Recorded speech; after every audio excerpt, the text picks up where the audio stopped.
YCP ప్రభుత్వం మరోసారి పేద ప్రజల పొట్టకొట్టేందుకు సిద్ధమవుతోంది. అధికారంలోకొచ్చి రాగానే 18 లక్షల రేషన్ కార్డులు తొలగించిన జగన్ సర్కార్ తాజాగా మరో 15 లక్షల కార్డులు తొలగించేందుకు రంగం సిద్ధం చేసింది. ఒక్కో వార్డు సచివాలయంలో సుమారు 15% రేషన్ కార్డులు తొలగించాలని వైసీపీ అధిష్టానం నుంచి ఆదేశాలు వెళ్లినట్లు తెలుస్తోంది.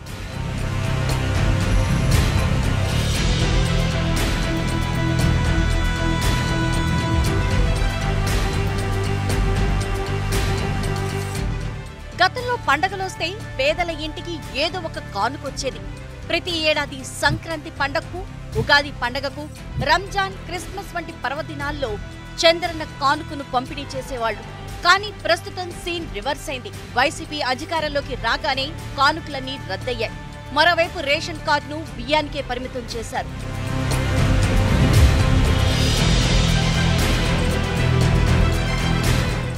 జగన్ రెడ్డి మాటలు ఘనం, చేతలు శూన్యంలా కనిపిస్తున్నాయి. ప్రతిపక్షంలో ఉన్నప్పుడు దరఖాస్తు చేసుకున్న 10 రోజుల్లో బియ్యం పెన్షన్ కార్డులు, 20 రోజుల్లో ఆరోగ్యశ్రీ కార్డు, 90 రోజుల్లో ఇళ్ల పట్టాలిస్తామని జగన్ మాయమాటలు చెప్పారు. జగన్ అధికారంలోకి వచ్చే నాటికి 1.57 కోట్ల రేషన్ కార్డులు ఉంటే అందులో 18 లక్షల కార్డులను గతంలో తొలగించారు.